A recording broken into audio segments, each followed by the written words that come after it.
بسم اللہ الرحمن الرحیم اول کلمہ طیبہ لا الہ الا اللہ محمد رسول اللہ۔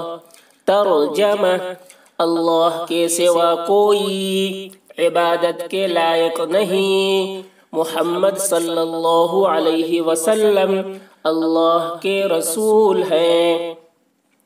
اول کلمہ پڑھیں یا پہلا کلمہ ایک ہی چیز ہے۔ کلمہ یہ صحیح لفظ ہے، کلمہ یہ غلط ہے۔ طیبہ یہ صحیح ہے، طیب غلط ہے، طیبہ غلط ہے۔ کلمہ طیبہ یہ صحیح لفظ۔ قرآن میں بھی کلمہ طیبہ آیا ہے۔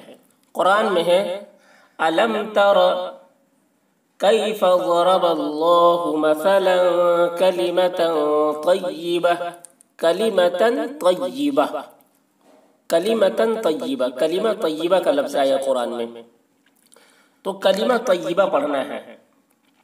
لا الہ الا اللہ، لا لام کو باریک پڑھنا ہے، لا الہ نہیں پڑھنا ہے، لا الہ الا اللہ، اللہ کا لام پر ہوگا، الا اللہ، محمد، میم میں تشدید ہے، میم میں غنہ ہوگا، محمد رسول اللہ، را پر ہوگی، رسول اللہ، لام میں پیش ہے، للہ بولنا ہے، للہ نہیں بولنا ہے، اور اللہ کا لام پر ہوگا، رسول اللہ۔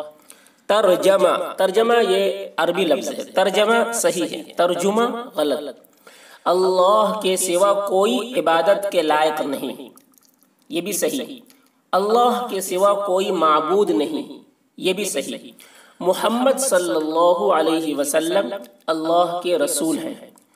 تو اس کلمہ کے پڑھنے میں بعض لوگ یہ غلطیاں کرتے ہیں، غلطیوں کی طرف توجہ کرنے کی ضرورت ہے، اور صحیح تلفظ کے ساتھ اور صحیح ترجمہ کے ساتھ اس کلمہ کو یاد کرنے اور پڑھنے کی ضرورت ہے۔